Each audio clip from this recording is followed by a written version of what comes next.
Morning, नमस्कार, जय हिंद दोस्तों। स्वागत है आपका हमारे चैनल में।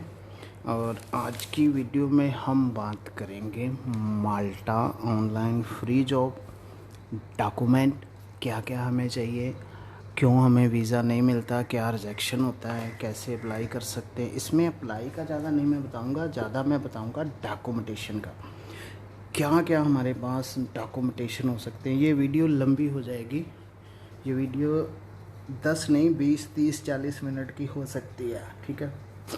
अगर आप किसी भी होम कंट्री से गल्फ़ के लिए जॉब सर्च कर रहे हो या यूरोप के लिए जॉब सर्च कर रहे हो, आपको ज़्यादा पैसे खर्च करने की ज़रूरत नहीं है, या आपके पास कम पैसे हैं या आप ज़्यादा पैसे खर्च नहीं करना चाहते, तो ये वीडियो देखना, इसमें पूरा डॉक्यूमेंटेशन आपको पता चलेगा। तो हम बढ़ते हैं आगे, वीडियो शुरू करते हैं। तो सबसे पहले हमें डॉक्यूमेंट जो चाहिए होता है, मैंने टाइम पास के लिए आपका वीडियो लगा दिया, ड्राइविंग वीडियो। हमें चाहिए होता है यूरोपास सीवी। यूरोपास सीवी आप खुद से बना सकते हैं, हम नॉमिनल सा चार्जेस लेंगे आपसे, हम बना सकते हैं।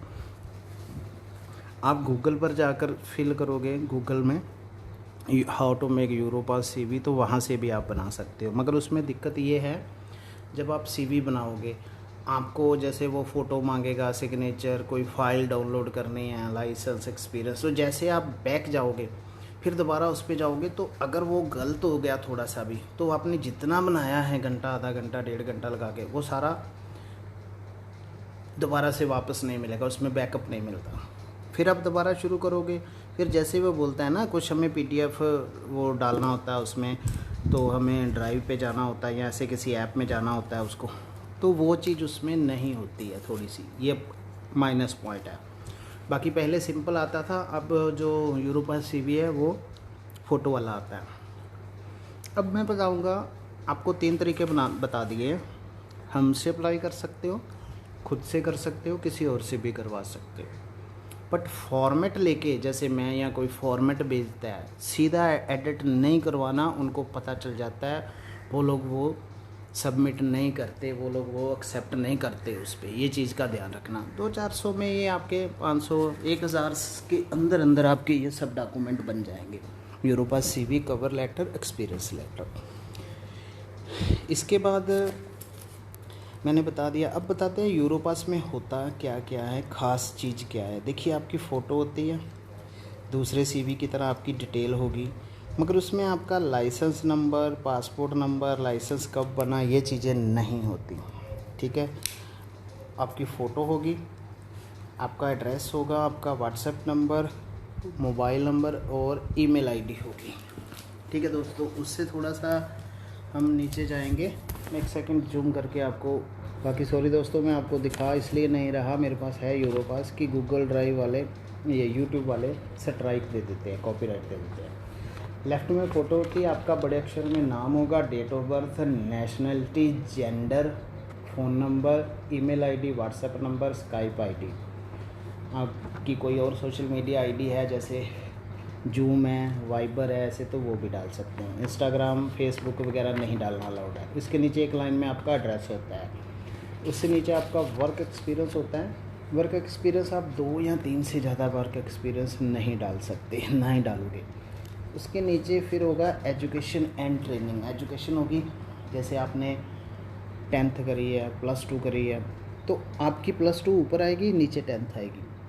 10th और +2 ऐसे लिखते हैं, जैसे मान लो आपने +2 में मैंने करी है 2000 में, तो यहाँ लिखा जाएगा 2002 में करी है, 31 मार्च 2002 टू 31 मार्च 2002, 2000 से 2002, और लिखा रहेगा इंडियन, और नीचे स्कूल का नाम, बोर्ड लिखा रहेगा। इसी तरह मैट्रिक आएगी, इसी तरह ग्रेजुएशन आएगी, ठीक है। तो अगर इसके अलावा आपने कोई और कोर्स डिप्लोमा करा, वो भी आएगा। नीचे कुछ और फॉर्म से होते हैं, तो 1 या 1.5 पेज का ही होता है, इसमें ज़्यादा डिटेल नहीं देनी होती, तो ये आपका हो गया। इसके बाद होता है हमारा एक कवर लेटर। कवर लेटर भी सिंपली होता है। कवर लेटर में बस यही लिखा होता है कि हम आपको कवर लेटर भेज रहे हैं, ये जॉब है, आपके पास बहुत सारी एप्लीकेशन आती होगी, मगर आप फ्री टाइम निकाल के कंसीडर करना, अगर हम एलिजिबल हैं तो हमें मौका देना। हम अच्छा काम करेंगे वगैरह वगैरह। इसके बाद आता है एक्सपीरियंस लेटर। अब एक्सपीरियंस लेटर में काफ़ी लोग बोले जाते हैं। एक्सपीरियंस लेटर सबसे ज़्यादा इम्पोर्टेंट वो है कि जैसे आपने जो एक्सपीरियंस लेटर है वो किसी कंपनी से लिखाया मगर उनको डॉक्यूमेंट नहीं दिए। जैसे मान लो आप ट्रक चलाते हो तो आपने उस कंपनी को बोला मुझे एक्सपीरियंस लेटर बना दो, वो 200-400-500 रुपया लेंगे, 1000 लेंगे। आपके डॉक्यूमेंट रखेंगे जैसे आधार कार्ड है, लाइसेंस है, तो एक फ़ाइल में जमा करेंगे पूरी डिटेल, फ़ोटो वगैरह, और आपको एक एक्सपीरियंस लेटर देंगे। वो डॉक्यूमेंट इसलिए लगते हैं और एक रजिस्टर में दर्ज करते हैं ताकि कभी उनको कॉल मेल आए तो उनको पता चल जाए कि हाँ ये बंदा इस डेट से इस डेट तक हमारे पास काम कर रहा है, इस तरीके से। तो एक्सपीरियंस लेटर की बहुत ज़्यादा वैल्यू है। बट इसके अलावा अगर एक्सपीरियंस लेटर गल्फ़ का है तो बात ही और। ठीक है दोस्तों, 3 चीज़ें हो गई। फिर आता है ड्राइविंग लाइसेंस। अब आप किसी भी जॉब में जा रहे हो, मान लो आप लेबर की जॉब में जा रहे हो, स्टोर कीपर की जॉब में जा रहे हो, मैनेजर की जॉब में जा रहे हो, तो आपके पास होम कंट्री का लाइसेंस होना चाहिए। इसके नुकसान कुछ नहीं है, फ़ायदे हैं। कभी भी आपको वहाँ लाइसेंस बनाने का मौका मिले तो आपके पास अगर लाइसेंस होगा तो आप इजी बना सकते हो। अगर आपके पास इंडिया का भी लाइसेंस नहीं होता तो आपको दिक्कत आती है। और जब आपको किसी कारण वीज़ा या टिकट मिल जाती है, आप लाइसेंस के साथ में इंटरनेशनल ड्राइविंग परमिट भी अगर लेके जाते हो तो वहाँ पे आपको रेंट या किसी भी कारण गाड़ी चलानी पड़े तो आप चला सकते हो। आप 1 साल के लिए एलिजिबल हो। किसी भी, बहुत सारी कंट्रियों में है, यूरोप में है, दुबई में है, इवन के कनाडा, अमेरिका भी है। ठीक है, तो आप मेरी 3 बातें समझ गए। Europa CV cover letter, experience letter हो गया। आपके पास मान लो आप सिर्फ बाइक चला रहे हो, आप बोलते हैं यार मेरे को पास बाइक का लाइसेंस भी नहीं है या है, तो कोई बात नहीं, आप बाइक से कम कार का लाइसेंस करवा के लेके जाओ। ठीक है दोस्तों। इसके बाद आता है PCC, police clearance certificate. PCC 2 प्रकार की है, एक पुलिस और एक है पासपोर्ट ऑफिस। और एक PCC होती है अदर कंट्री की। मान लो आप इस टाइम दुबई में हो तो आपको इंडिया की भी PCC देनी होगी, दुबई की भी देनी होगी। तो पहले बात कर लेते हैं पुलिस की PCC की। पुलिस की PCC बिल्कुल सिंपल है। जैसे आपका जो पुलिस स्टेशन या एक SSP ऑफिस होता है, तो मुझे बाकी स्टेट्स का तो पता नहीं, तो जैसे पंजाब है तो वहाँ भी क्या है, एक सांझ या सुविधा केंद्र होता है, जैसे CS सेंटर होता है ना, ऐसे पुलिस का होता है वो। तो वहाँ उनको बोलोगे कि सर हमने PCC अप्लाई करनी है, तो वो कुछ जेन्युइन सी फ़ीस लेते हैं, कुछ लोग 100 रुपया लेते हैं। तो आपको एक फॉर्म देंगे, आपकी फ़ोटो खींचेंगे, आपसे आधार कार्ड लेंगे, ड्राइविंग लाइसेंस, किस कंट्री के लिए आपने PCC बनानी है वो आप बताओगे, तो वो आपको वो सब फिल करके एक फॉर्म और आपसे साइन वगैरह करा के रख लेंगे और बोलेंगे कि आपका जो पुलिस स्टेशन है वहाँ आपको कॉल आ जाएगी। फिर 1-2-3 दिन बाद आपको जो भी आपका नियरेस्ट पुलिस स्टेशन या चौकी है वहाँ से आपको कॉल आती है। कभी कभी तो वो लोग एक फॉर्म देते हैं, कुछ सिचुएशन में ऐसा भी हुआ है, मेरे साथ एक बार हुआ, उन्होंने मेरे को फॉर्म दिया एक पुलिस स्टेशन में। जब मैं गया तो बोलते इस पे जो गांव का सरपंच, MC या लंबड़दार होता है उसके साइन, स्टैम्प, फ़ोन नंबर और आधार कार्ड की कॉपी और आधार कार्ड नंबर लिखवा लेना। मैंने वही किया तो वही उन्होंने फिल कर दिया, कोई फ़ोटो फाटो नहीं खींची। तो कभी कभी क्या होता है, किसी MC, सरपंच, गांव का जो मोतबर आदमी होता है उसको लेके जाना पड़ता है, उसके साथ फ़ोटो होती है, उसकी ID वगैरह लगती है। तो फिर वो आपका क्रिमिनल बैकग्राउंड चेक करते हैं, आपके पास कोई FIR केस तो नहीं है, तो आपको PCC रिलीज़ हो जाती है। ये थी पुलिस की। अब आती है पासपोर्ट की PCC। पासपोर्ट की PCC सेम, जैसे आपने पासपोर्ट अप्लाई करना है, करीब 1500-2000 रुपया लगता है, 1500-1600, कुछ 100-200 ज़्यादा कम भी ले लेते हैं ऑफिस वाले। आपको फ़ीस पे करनी है, टाइम लेना है। सेम पासपोर्ट की तरह वहाँ जाना है, वहाँ पे आपके सब फ़ोटो वगैरह होगी, आपको पूछेंगे किस कंट्री के लिए है। तो सेम पासपोर्ट की तरह जैसे नया पासपोर्ट बनाते हैं, आपको पासपोर्ट भी साथ लेके जाना होता है। तो कंट्री वगैरह लिख के आपकी फ़ोटो वगैरह सारी डिटेल वो भर देंगे। फिर सेम आपको बोलेंगे कि आप अपने पुलिस स्टेशन में थोड़े दिन बाद पता करना है या आपको कॉल आ जाएगी। फिर आपको कॉल आती है, फिर आगे वो पुलिस वाला सेम प्रोसेस है जो मैंने पहले बताया। अब बात आती है, आप इंडिया में हो, आपने ये दोनों पीसीसी बना ली, फिर आप चले जाते हो सऊदी अरब, कुवैत, कतर, वहाँ से अप्लाई करते हो। तो आपने 6 मंथ से ज़्यादा अगर किसी कंट्री में रुके हो तो वहाँ की पीसीसी भी चाहिए होती है। वहाँ की भी मैंने दूसरी वीडियो में भी बनाई है। जो ऑनलाइन दुबई की है वो तो ऑनलाइन निकल जाती है रात में, गल्फ़ की तो कोई इतना इजी नहीं। अब बाकी कंट्रियों में मैं नहीं गया तो मुझे नहीं पता, आप कमेंट करके ज़रूर बताना कि बाकी कंट्रियों में भी ऐसे निकल जाती है जल्दी या कुछ दिक्कत होती है। ठीक है दोस्तों, इसके अलावा हम एक सेकंड दोस्तों मैं इसके अलावा दोस्तों आपको ये जब डॉक्यूमेंट मिल गए तो दूसरी कंट्री का मेरे को नहीं पता, आप कमेंट करके बताना कि क्या दूसरी कंट्री में भी ऑनलाइन मिल जाती है या कुछ और प्रोसेस है और कितने पैसे लगते हैं। अब इसके बाद आ गए दोस्तों हम, पीसीसी हो गई, ड्राइविंग लाइसेंस हो गया। अब हम आते हैं इंटरनेशनल ड्राइविंग लाइसेंस, जो कि एक वो भी इम्पोर्टेंट है। इसमें भी काफ़ी सारी कैटेगरी है, तो आप प्लीज़ किसी के भी बहकावे में मत आना। इंडिया में बहुत सारे ड्राइवर हैं और लोग हैं जिनको पता नहीं कुछ भी, वो आपको गलत गाइड करते हैं। तो किसी के ऊपर आप ट्रस्ट नहीं करो, हम चाहते हैं आप हमारे ऊपर ट्रस्ट करो। अगर आपको वीज़ा मिल गया है, टिकट आपके हाथ में है, तो आप आरटीओ ऑफिस जाओ, जिस भी सिटी में, जिस स्टेट में आप रह रहे हो, दिल्ली में हो, दिल्ली में, तो वो आपको 1-1.5 घंटे में 1000-1200 रुपया लेके बना देंगे। गवर्नमेंट की इसकी फ़ीस 1050 रुपये है। पर आपके पास पासपोर्ट पर या वैसे स्टिकर या कोई भी किसी भी कंट्री का वीज़ा होना चाहिए, चाहे टूरिस्ट ही हो, और एयर टिकट हुई होनी चाहिए ओरिजिनल, तो आपको वो दे देंगे, दोनों चीज़ें देख के। अब मान लो आपके पास वीज़ा नहीं है, एयर टिकट नहीं है, अभी आपने अप्लाई किया मगर कंपनी ने स्टार्टिंग में आपसे ये मांग लिया आईडीपी, तो आप ऑनलाइन बना सकते हो, ऑनलाइन मंगवा सकते हो। उसके लिए मैंने दूसरी वीडियो में भी बताया, आईटीसी ये करके एक कंपनी है ऑनलाइन, वो आपका 30 से 50, 60, 70, 80, 100 यूरो तक लगेगा, तो आपको मिल जाएगा। उसमें 1 साल का भी है, 2 साल का भी है, 10 साल का भी ऑप्शन आता है, और वो ईमेल में तुरंत दे देते हैं, और कुरियर से 4-5 दिन में आपके घर में ओरिजिनल भी आ जाएगा। इंटरनेशनल ड्राइविंग परमिट की बात कर रहा हूँ। पहला हो गया पासपोर्ट, वीज़ा और एयर टिकट, दूसरा हो गया ऑनलाइन, तीसरा है जब आप किसी और कंट्री में हो, जैसे मैं दुबई में था, तो वो आपको उस कंट्री का भी बोलेंगे। मतलब उन्होंने मांगना तो ऑनलाइन ही है, मतलब मांगना उन्होंने इंटरनेशनल ड्राइविंग परमिट है, आप कहीं से भी बनवा के दे दो। पर जो इंटरनेशनल ड्राइविंग परमिट कॉपी वाला होता है ना, पासपोर्ट जैसा, उसको वो थोड़ा ज़्यादा मानते हैं। जो पेपर वाला होता है उसको थोड़ा सा वो शक की निगाह से देखते हैं। ये हमारे साथ हुआ है। खैर, जैसे आप दुबई में हो, तो जो आपका दुबई का लाइसेंस है, मान लो आपका ट्रक का लाइसेंस है, तो आपको ऑनलाइन करीब 150-200 दिरहम में ट्रक के लाइसेंस का ही डाल के इंटरनेशनल ड्राइविंग परमिट 1 साल के लिए मिल जाएगा।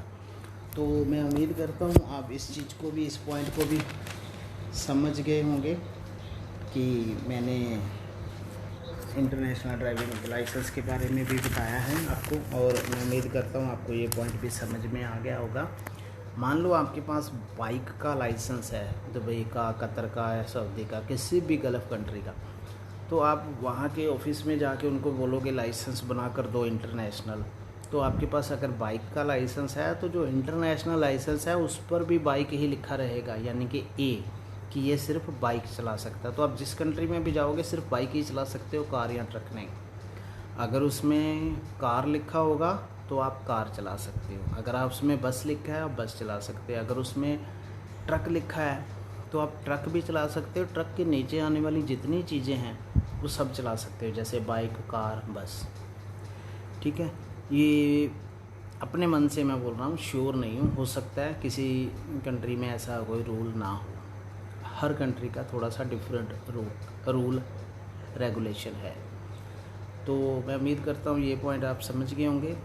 जिस कंट्री का भी आपके पास लाइसेंस है, तो उस कंट्री का लाइसेंस लेके आप वहाँ की अथॉरिटी पे जाओगे, तो वो लोग आपको लाइसेंस 5-10 मिनट में ही बना करके दे देते हैं। आपको चाहिए क्या है? पासपोर्ट की कॉपी, आईडी और वहाँ का लाइसेंस और फ़ोटो और सिग्नेचर और ईमेल आईडी, फ़ोन नंबर, वो डिटेल आपकी डाल के तुरंत एक स्टिकर जैसा निकाल के, कॉपी बनी हुई होती है पहले सब कुछ, बस उस पर एक स्टिकर डालना होता है और नीचे पेन या सिस्टम में थोड़ा उसका नाम है, डेट ऑफ बर्थ और वो डालना होता है बस, और 1-2 स्टैम्प लगानी होती है। फॉर्मेट पहले से ही बना होता है।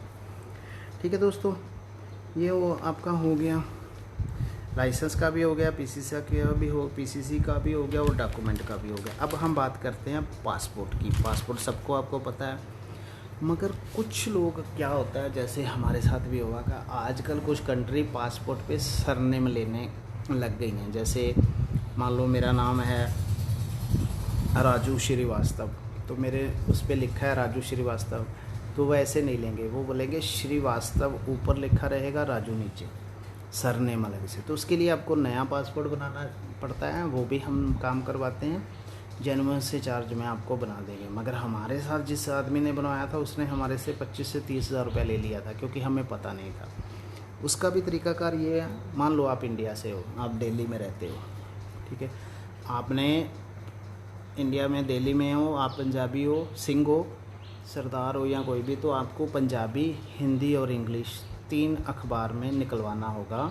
इंग्लिश वाले में कि जैसे मेरा नाम राजू श्रीवास्तव है, तो मैं सरनेम ये चेंज कर रहा हूँ, श्रीवास्तव सरनेम हो गया और नेम जो है वो राजू हो गया, ये मेरी डेट ऑफ बर्थ है, ये मेरी आईडी है, वगैरह वगैरह। तो 2-3 लाइन का आपने अखबार में निकालना होता है। ठीक है, आपने एक इंग्लिश अखबार में निकाल दिया, एक हिंदी में निकाल दिया, एक पंजाबी में निकाल दिया, तो आपका ये 2-2.5 हज़ार रुपये में तीनों अखबारों में निकल जाएगा। सेम यही प्रोसेस दूसरी कंट्रियों के लिए भी होगा, जैसे नेपाल है, बांग्लादेश है, श्रीलंका है और पाकिस्तान है।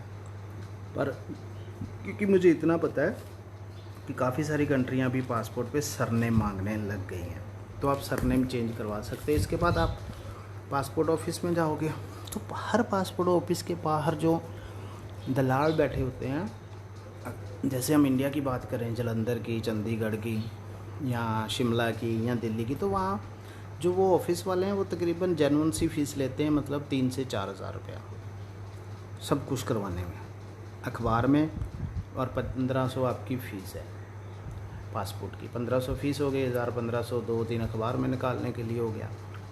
तो वो जिस अखबार में निकलेगा उस अखबार की आपने ओरिजिनल कॉपी रखनी है और एक फ़ोटो कॉपी रखनी है साथ में। और जिस दिन आप अप्लाई करोगे आपको टाइम मिलेगा, सेम नए पासपोर्ट की तरह सब कुछ आपका नया पासपोर्ट बनेगा। तो ये तरीकाकार है पासपोर्ट पे सरनेम चेंज करने का। ठीक है दोस्तों, और पासपोर्ट अगर आपका कहीं फंस गया है या लॉस्ट है या कुछ है, तो वो तो आपको पता ही, आप लॉस्ट की FIR करके नया निकाल लेते हो। मगर उसमें भी एक और बात है जो मुझे लास्ट में पता चली, ये हो सकता है सब कंट्रियों में ना हो, जो पासपोर्ट ऑफिस वालों ने बताया कि एक आदमी एक लाइफ में ज़्यादा से ज़्यादा 4 पासपोर्ट ले सकता है, और मेरा ये लास्ट पासपोर्ट है, यानी कि चौथा है। अगर आज ये मेरा पासपोर्ट खो जाए या कुछ हो जाए तो मुझे ये लोग 5वां पासपोर्ट नहीं देंगे। ठीक है, इस चीज़ का भी आप ध्यान रखना।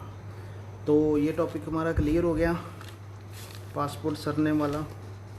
अब हम बात करते हैं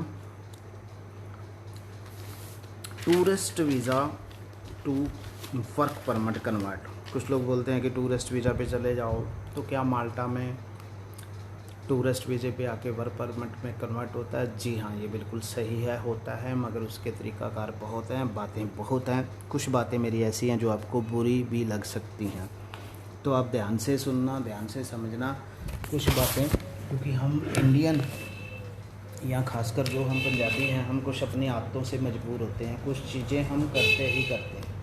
ठीक है, जैसे ये बाहर कोई हॉर्न बजा रहा है, तो ये यूरोप में भी ये चीज़ें चलती हैं कभी कभी।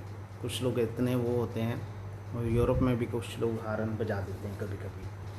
तो उसमें क्या है कि जैसे आपने टूरिस्ट वीज़ा ले लिया, टूरिस्ट वीज़ा, जी दोस्तों सॉरी ड्यूटी चेंज हुई था, तो हमारे रूम में दूसरे ड्राइवर्स आ गए थे इसलिए। अच्छा, इसमें फिर हम बात कर रहे थे, मैं ये भी भूल गया हूँ कि हम किस टॉपिक पे और कहाँ पे बात कर रहे थे। तो टूरिस्ट वीज़ा की बात कर रहे थे, टूरिस्ट वर्क परमिट।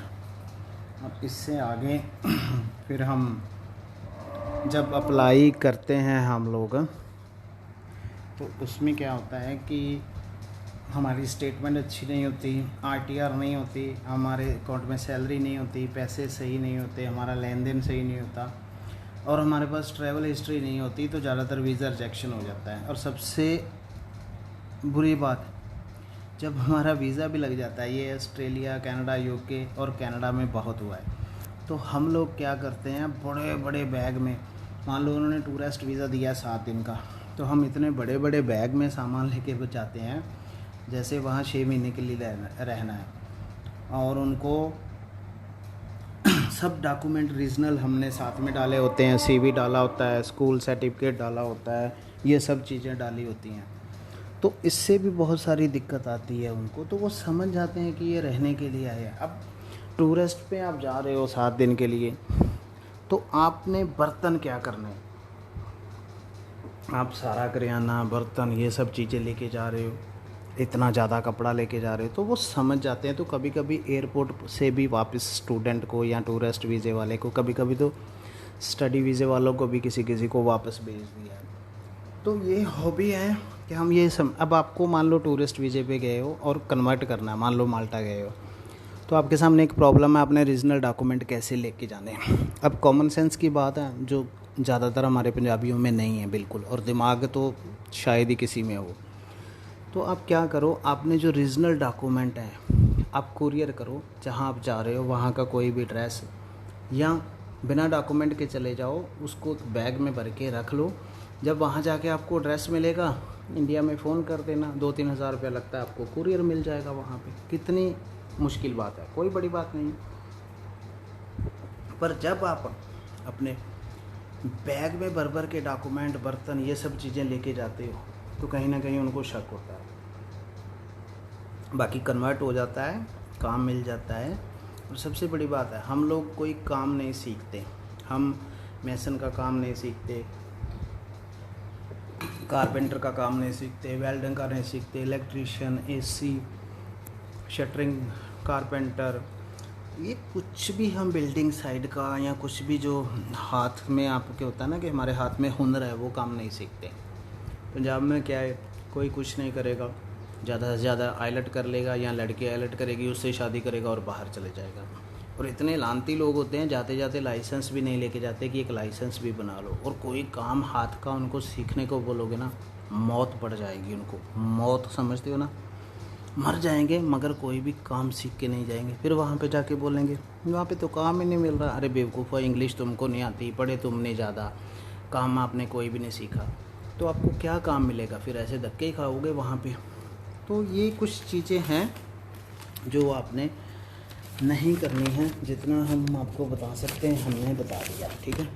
इसके बाद आता है टूरिस्ट वीज़े पे बात हो गई कि क्या काम, अगर कोई स्टूडेंट है, कोई बच्चा है 18 साल का, 19 का, 17 का, तो क्या वो सीखे जिससे उसको जॉब जल्दी मिल जाए, चाहे वो अमीर घर का है या गरीब का। और ख़ासकर अगर वो पैसा नहीं लगाना चाहते, तो आप अगर गर्ल्स हैं, ये बॉय में भी आता है, गर्ल्स में भी आता है, ख़ासकर गर्ल्स के लिए, तो आप नैनी या केयर गिवर या दोनों, या अगर वो ये एक ही होता है तो नैनी का 2-3, 4 या 6 महीने का कोर्स होता है, वो कोर्स कर लो, कम से कम +2 कर लो। इसके बाद आपको अच्छी कंट्री में जॉब मिल जाएगी, कुछ कुछ कंट्री में तो फ्री में भी मिलती है। और जो लड़के हैं वो उनके लिए है एक्सावेटर होता है ना एक, वो जो छोटा सा ऑटो सा जो सामान उठाता है, 2 आगे रॉड से लगे होते हैं, एक्सावेटर या क्या उसको बोलते हैं, वो सीख लो। ड्राइविंग सीख लो, जेसीबी सीख लो।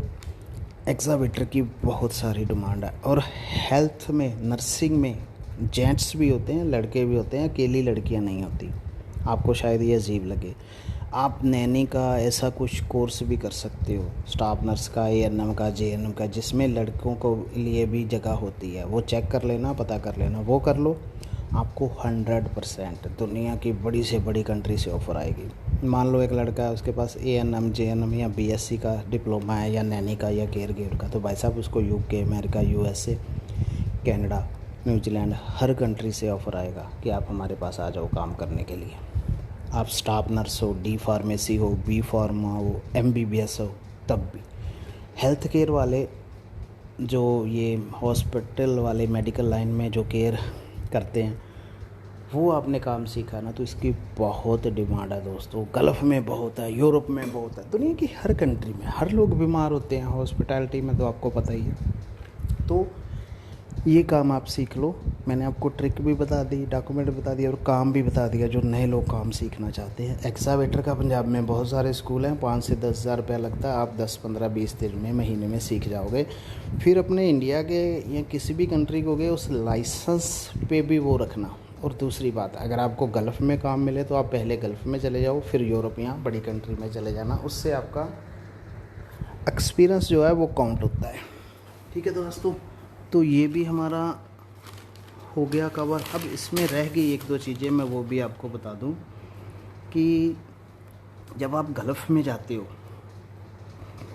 तो कुछ लोग ये बोलते हैं कि नहीं हमने गल्फ़ में नहीं जाना, या वो शर्म महसूस करते हैं किसी काम करने को। आप किसी भी काम में ये महसूस नहीं करो, ये नहीं सोचो कि वो छोटी कंट्री या बड़ी। आप वहाँ जाओ, 2-4 महीने, साल, 6 महीने काम करो, वहाँ से आपको यूरोप जाने का रास्ता मिलेगा। वहाँ से जैसे आपने छत पे जाना होता है ना, सेकंड फ्लोर से थर्ड फ्लोर या फर्स्ट फ्लोर से सेकंड फ्लोर, तो आप छलांग लगा कर नहीं जा सकते, आपको सीढ़ियों से जाना होता है। आप पहली सीढ़ी पे पैर रखते हो, फिर दूसरी पे, फिर तीसरी पे, फिर स्टेप बाय स्टेप चलते हो। लाइफ में भी यही रूल है।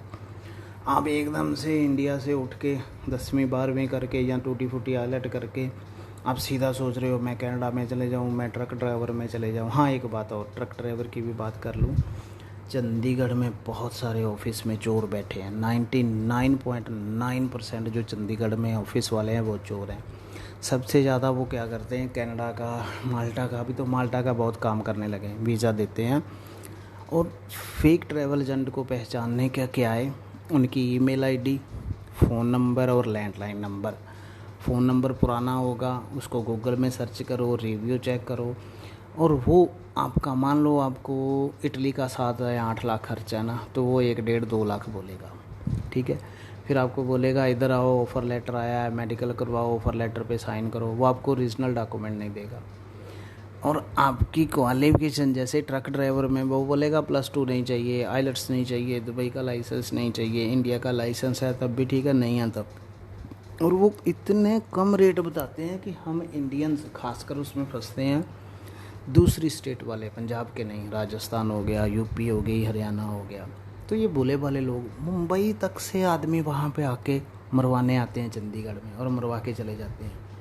और उनका रेट ऐसा होगा 1,10,000, 1,70,000, 2 लाख, 1.5 लाख, 3 लाख, बस कनाडा का।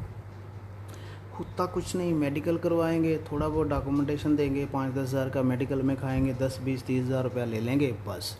फिर उतने पैसे के लिए आप ना तो इतने चक्कर लगाओगे, और ज़्यादातर तो जो पैसा होता है वो कैश ले लेते हैं, या अपने अकाउंट में नहीं लेते, किसी न किसी और के अकाउंट में ले लेते हैं। तो उससे आदमी ये सोचता है यार इतने पैसे के लिए मैं कहाँ इनके चक्कर काटता रहूँ, कहाँ मैं पुलिस में धक्के खाऊँ। तो वो कोई FIR या कुछ भी करता ही नहीं है इन लोगों के, ये सब इनका चलता है। तो आप ये चीज़ समझ लो, कनाडा ट्रक ड्राइवर में +2 पास, 4.5-5 बैंड आइलेट, 2 साल पूरे बिना छुट्टी नागा के दुबई का एक्सपीरियंस होना चाहिए, लाइसेंस होना चाहिए, फिर अप्लाई कर सकते हो। और उसमें भी 20 से लेके 35 लाख रुपया लगता है। अगर आपके पास इतने डॉक्यूमेंट हैं तब भी 20 से 35 लाख रुपया लगता है। अगर कोई इससे कम में कभी गया है एजेंट के थ्रू, तो मुझे मैसेज कांटेक्ट करके बताना, क्योंकि हम जिन कंपनियों में काम करते हैं, और इनके लिए एक जलंधर में एक्मे वीज़ा सॉल्यूशन है, ल्योम इंटरनेशनल है, चंडीगढ़ में, जीरकपुर में, और अमृतसर में है की ग्लोबल इमिग्रेशन। ये तीनों ट्रक ड्राइवर का काम करते हैं। 1 नंबर की एजेंसीज हैं तीनों। मैं रेकमेंड करता हूँ इनके पास जाओ, आपके साथ फ्रॉड नहीं होगा और आपको सब बात सच पता चलेगी। इनकी डिमांड यही रहती है, +2, दुबई का लाइसेंस, आइलेट्स, ये है तो आगे बढ़ो। अगर आप 10वीं पास हो तो ये आपसे बात ही नहीं करेंगे, एक बार फ़ोन करके फ़ोन कट कर देंगे बस। पहले ही ये चीज़ें पूछेंगे कि आपके पास इतनी चीज़ है तो आप अप्लाई करो, नहीं है तो आप अप्लाई ही नहीं कर सकते। फिर वो मुझे ये नहीं समझ आता कि ये साले चंडीगढ़ वाले जो हरामखोर हैं वो कैसे ये वीज़ा दे देते हैं। वीज़ा क्या देना, बस पैसे खाने हैं आपसे, ठीक है। तो आप थोड़ा इन चीज़ों पे ध्यान रखो। इसके अलावा जैसे अब यूरोप में जाते हो तो जर्मनी, लक्समबर्ग, आयरलैंड, इन कंट्रीज़ में सैलरी ज़्यादा है, बाद में आप यहाँ पे भी ट्राई कर सकते हो। आजकल लग्जमबर्ग का भी बहुत निकल रहा है। और आपको अगर कोई भी काम नहीं करना, कोई भी काम नहीं आता, तो आप क्रोशिया, माल्टा, ये कंट्रियाँ हैं, इसमें बाइक ड्राइवर की बहुत सारी जॉब्स निकलती है। आप चुपचाप बाइक डिलीवरी ड्राइवर में क्रोशिया में भाग जाओ, शेंगन वीज़ा ले लो, लाइसेंस ले लो, फिर आके हमसे रब्ता रखना, हम आपको किसी बड़ी कंट्री में सेटल करवा देंगे। तो मैं उम्मीद करता हूँ आपको ये सब चीज़ समझ आई होगी। कुछ भी रह गया हो, कुछ मिस हो गया हो, कुछ गलती हो गई हो, कुछ गलत बोला गया हो, तो आप नए आदमी समझ के क्षमा कर देना। हम डिस्क्रिप्शन में अपनी ईमेल आईडी देते हैं, आप हमें मैसेज करो। मैसेज पे हेलो, हाय, ये वो लिखने की बजाय सीधा लिखो हेलो भाई, ये मेरा नाम है, ये मेरी उम्र है और ये मेरा इतना एक्सपीरियंस है और मैं इतना पैसा लगा सकता हूँ, 50,000 रुपया खर्च कर सकता हूँ, 1 लाख, 2 लाख, 5 लाख, 10 लाख या कुछ भी नहीं। तो ऐसा मैसेज करो ताकि अगले आदमी को पूरी चीज़ पता चल जाए और फिर एक अपना सीवी कैसा भी है वो भेज दो। कुछ लोग क्या करते हैं कि जब उनको हम ये पूछें कि आपका बजट कितना है, तो वो पूरा मान जाते हैं, उनको पता ही नहीं होता बजट क्या। वो बोलते हैं आप तो पहले से ही भाई बजट आप हमें नहीं बताओगे। जैसे हम शॉप में जाते हैं कपड़ा लेने, जूता लेने, कुछ भी लेने, तो वो बोलते हैं आप कितने तक, हमको बताना पड़ता है सर 1,000 का दिखाओ, 500 का दिखाओ, 2,000 का, तो उस हिसाब से वो निकालते हैं। सेम इसी तरीके से अब कुछ आदमी को हम 1-1, 1.5 घंटा बताते रहते हैं। एक आदमी बाद में बोला ठीक है पहले तो मैं पासपोर्ट बनाता हूँ फिर आपसे कांटेक्ट कर रहा हूँ। तो मैं बोला पिछले पौने घंटे से तू बिना पासपोर्ट के ही हमसे सलाह ले रहा था। हाँ, बोला मैं सोचा अभी पहले तैयारी कर लूँ, पूछूँ क्या सिस्टम होता है, तो फिर मैं पासपोर्ट बना के आपको बताऊँगा। अब देख लो ऐसे ऐसे आदमी हैं, पासपोर्ट नहीं है फिर भी 1-1.5 घंटे से हमारा सर खा रहा था फ़ोन से। और हमसे ये गलती होगी, हमने पहले उससे पूछा नहीं कि तुम्हारा पासपोर्ट है। तो इसलिए मैसेज का सिंपल ये तरीका है। और हमारी मेल पे कुछ भी नहीं करना, हेलो हाय लिखो, अपना नंबर लिखो, नाम शहर लिखो और बोलो हमें मैसेज करो। तो हम कॉल नहीं करते, ना आप करना ना ही हमें कॉल करना, व्हाट्सएप पे ही हम आपको वॉइस मैसेज, ईमेल या दूसरी बात, अगर आप कोई ऐसा यूरोप गल्फ के लिए देख रहे हो तो कुछ लोग बोलते हैं हमें मेल नहीं करनी आती, लिखनी नहीं आती। अगर आपको मेल पढ़नी, लिखनी या ये चीज़ें नहीं आती तो फिर आप ज़िंदगी में आगे भी नहीं बढ़ पाओगे। ठीक है, कोई मुश्किल नहीं है, हर एक के फ़ोन में ईमेल होती है। ईमेल बनाना सीखो, लिखना सीखो, पढ़ना सीख लो जिसको नहीं आती। और अपने सब डॉक्यूमेंट कलर में स्कैन करके पीडीएफ बना के, जैसे पासपोर्ट है उसके 2 पेज का पीडीएफ बनाओ, पूरे पासपोर्ट का पीडीएफ बनाओ। गूगल ड्राइव में जाओ, 1-2 ईमेल आईडी बनाओ, गूगल ड्राइव पे जाके सब फाइलें उसमें डाल के रखो। मेरे पास CV, cover letter, experience letter, pan card, bank statement वगैरह वगैरह। बहुत सारे आदमी देखे हैं कहीं जाते हैं तो गरीबों की तरह 2-2 रुपये लेके आधार कार्ड की कॉपी कराने घूमते हैं। भाई फ़ोन में रखा करो, पहले सीधा भेजो पीडीएफ, प्रिंटर निकाल लो और अपने बैग में, घर में इधर उधर 2, 4, 5 कॉपी ऐसी रखा करो जिनकी ज़रूरत पड़ती है। जैसे आधार कार्ड है और लाइसेंस है, हर बार कॉपी कराने के लिए नहीं जाना पड़ता। तो मैं उम्मीद करूँगा आपको ये सब ठीक लगा होगा। कुछ भी क्वेश्चन कंसर्न हो आप हमारी सर्विस ले सकते हैं। इसके अलावा हम डॉक्यूमेंट भी बनाते हैं, ऑनलाइन जॉब भी अप्लाई कराते हैं। तो मिलते हैं नई वीडियो के साथ। थैंक यू दोस्तों।